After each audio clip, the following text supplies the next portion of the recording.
장영수 민주당 단체 대표의원님 나오셔서 연설해 주시기 바랍니다.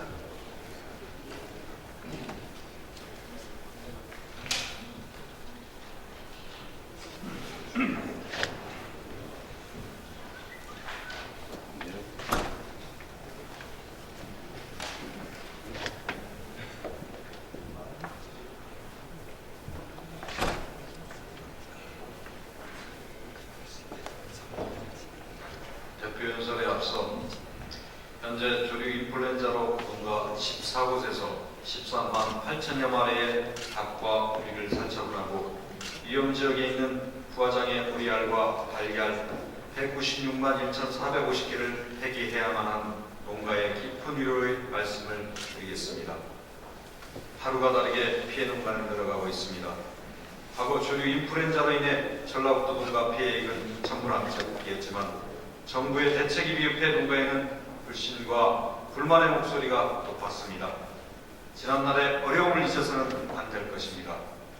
전국적으로 확산되고 있는 고병원성 조류 인플루엔자 공포에 대해 정부는 농가의 방역 소홀로 돌리지 말고 피해 농가 보상을 현실화해서 양계 산업 육성 대책을 수립해 줄 것을 촉구하는 바입니다. 존경하는 도민 여러분, 선배 동료 의원 여러분, 김한주 지사와 김성환 교육감을 비롯한 관계 공무원 여러분, 민주당 원내대표 장영수 의원입니다. 대선 1년 국민들은 행복하지도 안녕하지도 않았습니다. 집권당의 오만과 대통령의 불통으로 온 국민들은 불안에 떨고 있으며 더욱더 정치를 불신하게 되었습니다. 민주주의와 민생, 남북 평화는 헌법에서 정한 우리 사회가 추구해야 할 가치이자 지향점이고 약속과 신뢰는 정치의 근본이자 도리입니다. 아주 오랜 기간 국민의 피와 땀으로 목숨을 건 민주투사의 희생으로 만들어진 헌법적 가치와 정치 질서는 결코 양보하거나 포기할 수 없는 소중한 것들이며 그 목표와 뜻은 하나이지 돌릴 수 없습니다. 지금껏 우리나라가 민주화를 이루고 정권을 교체하는 데 있어 민주당의 역할이 없었다면 우리나라는 선진국 반열에 올 수 없었을 것이라 본 이유는 단언합니다. 민주화를 지향하면서 가진 인내와 산고를 견뎌왔던 민주당의 기본 철학과 존립 가치에 대한 기대감으로 도민들은 더욱더 채찍질을 가하고 있습니다. 민주당이 안고 있는 여러 진통들은 지금껏 민주당이 역사와 함께 진화해 온 것처럼 또 한 번 국민, 도민들과 선과 신의 방향으로 한 걸음 한 걸음 옮겨갈 것입니다. 그 중심에서 흔들릴 수 없는 가치 민주주의를 두고서 말입니다. 민주당은 정치, 경제, 민주화와 보편적 복지를 통해 양육강식의 사회에서 따뜻한 복지국가로 나아가는 길잡이 역할에 최선을 다할 것입니다. 지금 부자들의 금고는 계속 채워져 가고 있지만 가난한 서민들의 주머니는 날이 갈수록 가벼워지고 있습니다. 최소한의 소비 여력마저 없어지는 상황입니다. 우리 사회가 겪고 있는 심각한 내수부진은 바로 양극화의 대가이며 불평등 임금 구조의 부메랑인 것입니다. 존경하는 선배, 동료 의원 여러분, 그리고 도지사님과 교육감님을 비롯한 관계 공무원 여러분, 지금 대한민국 사회의 대부분의 서민은 가계 부채 대란, 전세 대란과 생활물가 대란으로 하루하루 힘들게 버텨가며 살아가고 있습니다. 안설문 조사에 의하면 소비생활 수준이 중산층으로 생각하는 비율이 역대 최저로 보였고 반면에 하류층으로 생각하는 비율은 역대 최고치를 나타나는 바 있습니다. 2013년 가계부채는 6.3% 증가해 가계부채는 1,000조를 넘어섰습니다. 반면에 가계소득 증가는 3년 6개월 만에 최저치를 기록하고 있으며 이에 따라 가계부채 연체율도 큰 폭으로 늘어가고 있습니다. 상수도, 전기, 도시가스, 대중교통 등 공공요금은 줄줄이 오르며 청년 고용률은 40%도 못 미쳐 외환위기 이후 최저점에 이르며 자영업자의 몰락은 위기 상황에 이른 상태입니다. 전셋값은 연속 상승하며 최고 기록을 갱신하고 전세 물량을 찾기도 힘든 현실이지만 부동산 정책은 실을 거두지 못하고 있습니다. 중산층 재건 프로젝트로 국민 행복을 제안했던 공약은 실현되기 어렵고 오히려 집권 2년차를 맞는 박근혜 정부의 올해 경제 정책 방향에서 경제 민주화 얘기마저 사라졌습니다. 정부 경제 정책의 핵심인 창조 경제는 아직도 개념이 모호하고 비전도 불투명하며 전문가들은 뜬구름 잡는 창조 경제를 최악의 정책이라고 평가를 내리고 있습니다.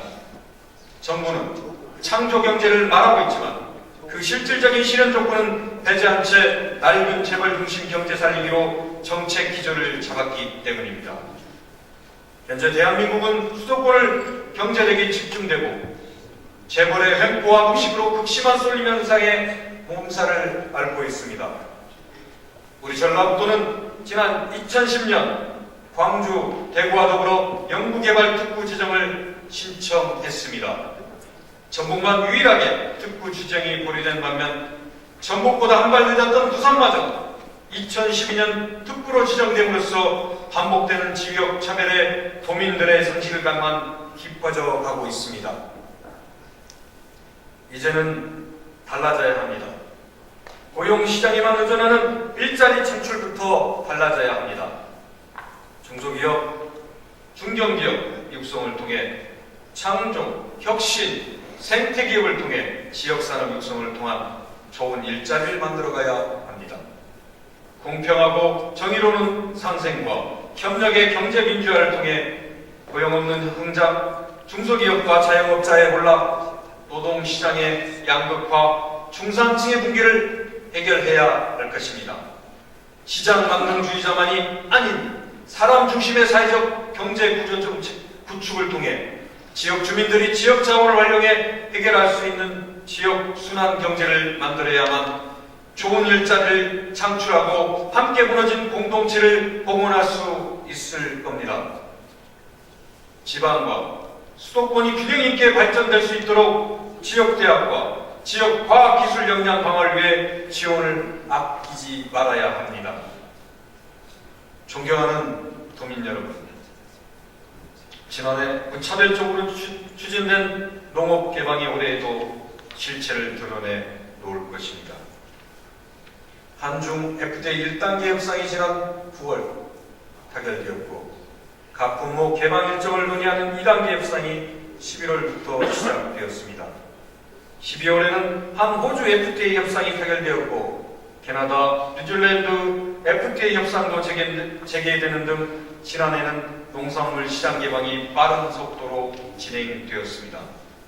정부는 여기에 그치지 않고 미국이 주도하는 반태평양 경제 동반자 협정 참여 의사를 공식적으로 밝혔는데 TPP의 기존 12개 회원국 중 일본을 제외한 9개국이 농산물 무역을 주도하고 있는 농업 강국이라는 점, 특히 TPP는 예외 없이 시장 개방을 추구하는 다자간 FTA라는 점을 고려한다면 앞으로의 우리 농업의 앞날엔 희망을 얘기할 수 없게 되는 상황에 처해 있습니다. 자금의 농업 현실은 여러 측면에서 볼 때 결코 녹록지 않는 상황입니다. 문제는 빈곤 농가와 적자 농가가 증가하고 있지만 고령 농가 영세농이 많은 데다가 경업이 쉽지 않고 소득이 낮은 벼농사 비중이 높은 구조 탓에 위기 탈출이 쉽지 않다는 점입니다. 더군다나 정부는 총 5조 2천억 원의 농림수산 분야 세출 예산을 삭감하는 내용의 공약 파괴부를 발표함으로써 농민들의 반발을 사고 있는 상황입니다. 이럴 때일수록 정부와 전라북도는 농민의 입장에 서서 농가 실익 중심의 농정을 펼쳐야 할 것입니다. 먼저 농업, 재보험 등 농업의 단기 불확실성을 제거할 수 있는 정책을 확대하고 아울러 직불제나 복지대책을 늘려 영세 고령농가의 경제적 안정을 도모해야 할 것입니다. 그리고 농정 전반에 대한 재검토를 통해 FTA로부터 우리 농업을 지켜낼 수 있는 정책을 더 늦기 전에 개발하고 추진해야 할 것입니다. 노골푸드나 6차 산업화가 대표적인 정책이 될 것입니다. 이제 막 싹트기 시작한 6차 산업 정책이 지역 참여농가의 소득 증대와 일자리 창출, 마을 공동체 회복 등을 통한 농업 농촌의 활력화를 도모하는 데 기여할 수 있도록 내실을 기해야 할 것입니다. 또한 전업농과 고령농을 구분해 규모와 경제력 확보를 위한 취지를 살리되 고령농과 소농에 대한 복지 차원의 접근을 대책을 마련해야 합니다. 무엇보다 정부와 전라북도가 농업을 걱정하고 생각한다면 최소한 전체 예산 증가율만큼 농업 예산을 확보해야 새로운 사업도 할 수 있음을 명심해야 할 것입니다.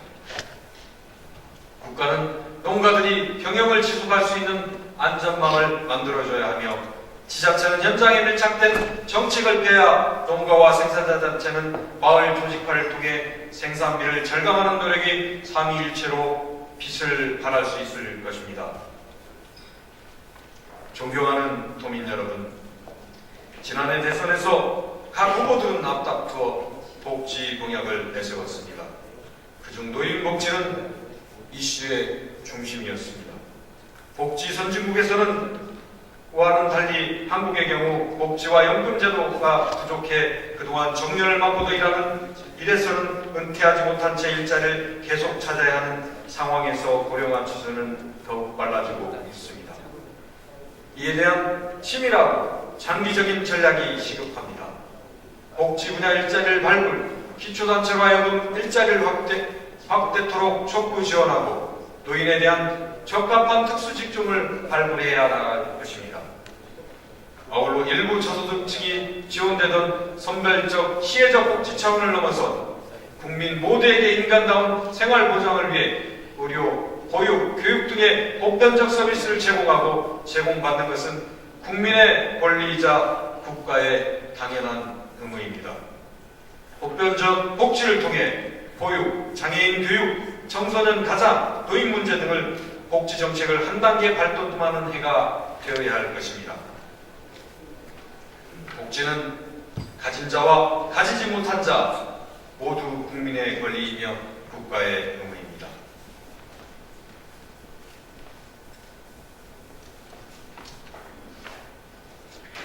민주당은 보편적 복지를 통해 모두가 인간답게 살 수 있도록 사회적 기본소득을 보장하는 제도적 장치들과 의료, 보육, 교육, 요양 등의 사회 서비스의 보편적 복지 시행을 위한 단계적 계획을 총체적으로 점검해 나갈 것입니다. 존경하는 도민 여러분, 교육은 우리 미래를 밝히는 등불입니다. 교육 환경이 좋으면 인구가 늘어나고 지역이 발전합니다. 아이들은 바람직한 인재로 육성하는데 국어, 영어, 수학도 중요하지만 아이들에게 객관적 사실로 주체적 역사관을 갖게 하는 일도 매우 중요합니다. 역사교과서 수정 논란이 연일 뜨겁습니다. 교학사가 발행한 역사교과서는 일제 식민지 아픔과 고통을 겪은 우리 민족에게 또다시 깊은 상처와 굴욕을 안겨주었습니다. 우리 국권을 강탈한 일본 입장에서 서술된 것처럼 여러 곳에서 민족의 자주권을 침해하는 표현들이 서슴없이 기술되었습니다. 우리 아이들의 역사적 정신과 민족 조고를 얼룩지게 하는 잘못된 사상주의인 것입니다. 정부에서는 지금이라도 역사 교과서에 식민지 잔재를 청산하고 남북 대결을 빌미로 국민 개개인의 자유와 인권을 가볍게 여기는 비민주적인 내용을 수정하는 데 앞장서야 할 것입니다. 무엇보다도 민주주의와 공동체 그리고 자유와 인권의 소중함을 깨닫고 그것을 지키고 발전시킬 수 있도록 가르칠 때 우리 사회가 성숙한 발전이 앞당겨질 것이라 확신합니다. 존경하는 도민 여러분, 가대 횡포와 을의 눈물을 전북을 비롯한 전국 곳곳에서 드러나기 시작했습니다. 슈퍼갑이 된 교육청으로 인해 비정규적 교육 가족이 생기를 잃게 되었고, 의회에서도 교육청의 대량 해고에 대한 문제를 수차례 제기했습니다. 정치가 을의 눈물을 닦아주는데 당연한 도리이고, 갑이 더 이상 횡포를 부리지 못하도록 제도적 규제와 조정, 그리고 교육기관으로서의 도덕성을 요구하는 것은 헌법 정신에 부합되는 일일 것입니다. 민주당은 을의 입장을 대변할 준비가 되어 있습니다. 민주당은 전라북도에서 받아온 사랑과 또 짊어질 책임과 앞으로 향해 나아가야 할 방향을 잘 알고 있습니다. 과도한 SOC 사업, 토본 중심 개발 사업에 대한 대안을 모색하고 더 이상 4대강과 같은 잘못된 정책들이 반복되지 않도록 제1야당인 민주당에게 힘을 보태주시기를 간곡히 부탁드립니다.